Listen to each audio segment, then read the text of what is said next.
So it's 101 time. It's the time for the next vinyl update. And I really have been lying low this week as far as buying records, but Jeff Recordman, 1958, took care of that for me. He stopped by on Saturday.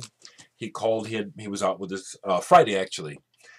Called and said he was out scavenging and found some things I might want, and he bought them for me. And so here we go. I had Country Life by Roxy Music, but I did not have the. Well, I did. Then I sold it, and then I had the cover without the girls, and he found an import copy for me, and I said, "Grab it." This girl here, that's Constance Caroli. That's Michael Caroli's sister, the guitar player from Cannes, who sadly is deceased. Country Life is a great Roxy Music album, and we listened to all of side one while Jeff was over on Friday, along with a couple of other friends. Thank you, Jeff Recordman. He also picked up for me, well, I paid him, but you know what I'm saying, Moon in the Melodies by Harold Budd with the Cocteau Twins. A little bit of sticker damage on the cover, but no problem. The record's in great shape. But used to have it on vinyl, still have the CD. Very happy to get it back on vinyl. It's interesting to listen to things on vinyl after not having it for a while. The full fidelity of CDs is amazing, but there's something about certain records, the way they're cut, the bass will just seem warmer or something, and this is one. Just really caught my attention. Man. Okay. He got that for me. He also picked up for me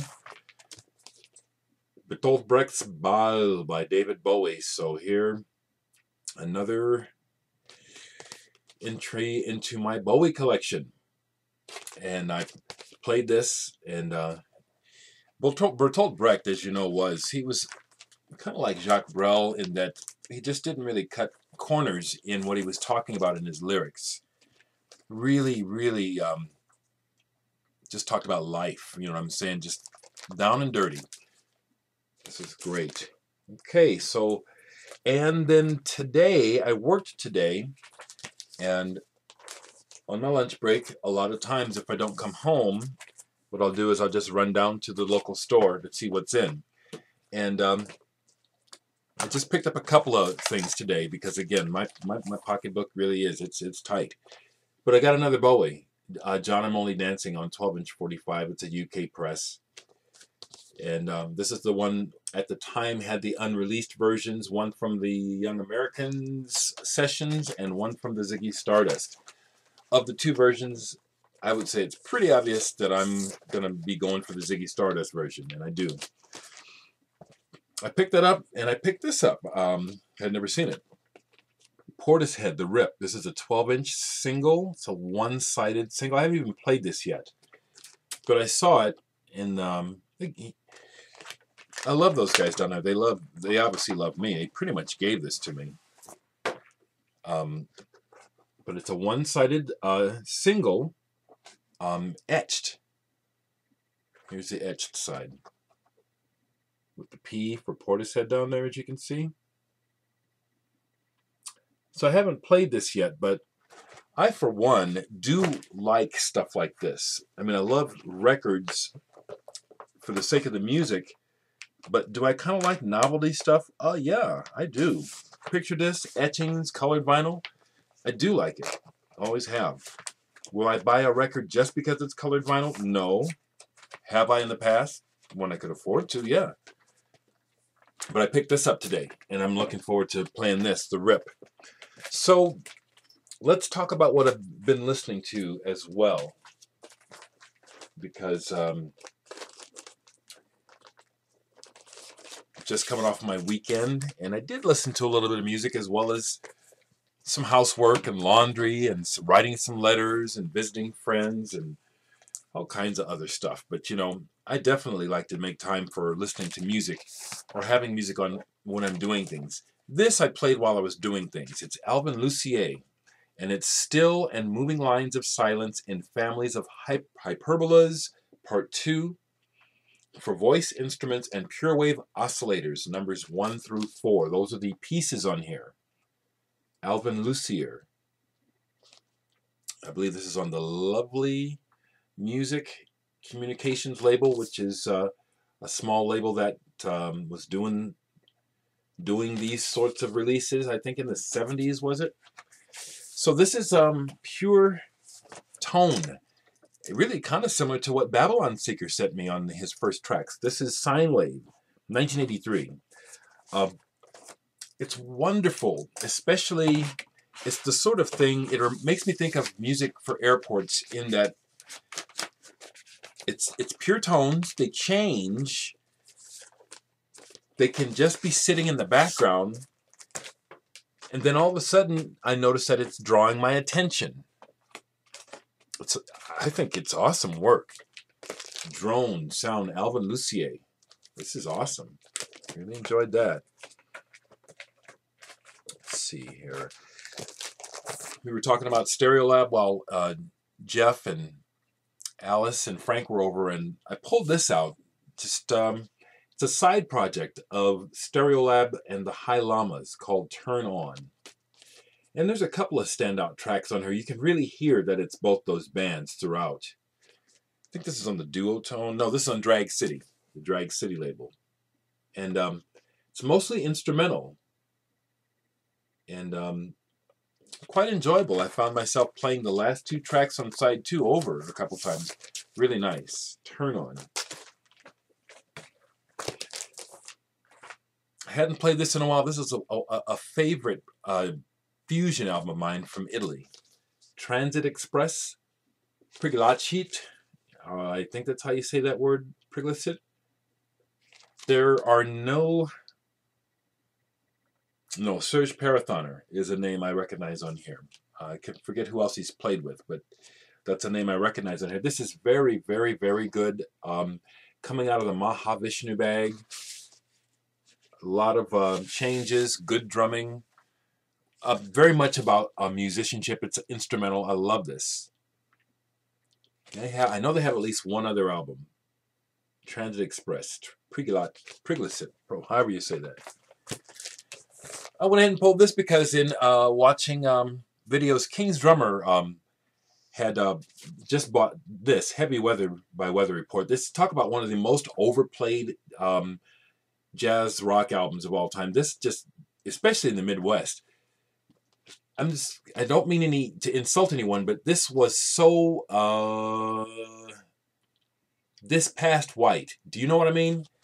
This was just inoffensive enough that this got the hell played out of it in the Midwest when it came out, to the point that I hated it, to be honest with you. I love this album, but it was like, all of a sudden, if you were cool, you listened to Weather Report, but not Weather Report, you listened to Heavy Weather.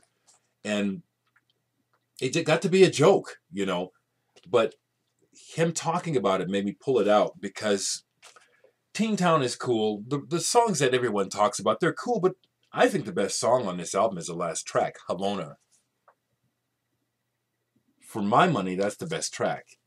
And so that's what if you got Heavy Weather, pull it out and play Havona. It's a great jazz fusion track. I think it's also pretty progressive too, pretty proggy. Khan Jamal. I was either reading something or something came across my radar that made me say, hey, I got some Khan Jamal. Let me pull this. Infinity. Excellent.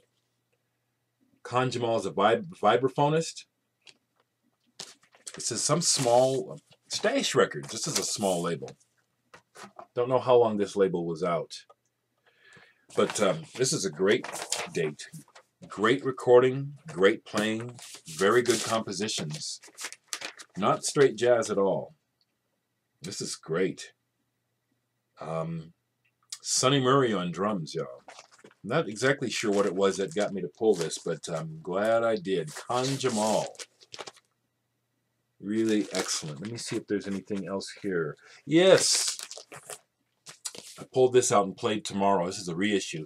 This is fantastic. Talk about catching the whimsy of Britain of the time. The psychedelic / turn of the century sort of thing. I can't describe it better. I always, in my mind, think about Alice in Wonderland and just England. And this is excellent. Even their version of Strawberry Fields is really good on here. So played this, and then I played it again with Frank, with my friend Frank. We really enjoyed this. I pulled this because the band 400 Blows are back in action. They recently played in Omaha. I missed it, but they're playing again next Wednesday. I plan to be there. And so I pulled this. This is the only thing I have by 400 Blows. It's a 400 Blows 23 skidoo assemblage. In other words, it's kind of a remix thing here. And it's the only thing I have by them. So I put this on just to remind myself of the kind of the tribal sound of 400 Blows. Definitely plan to go to that show. Okay. Let's see what else is down here.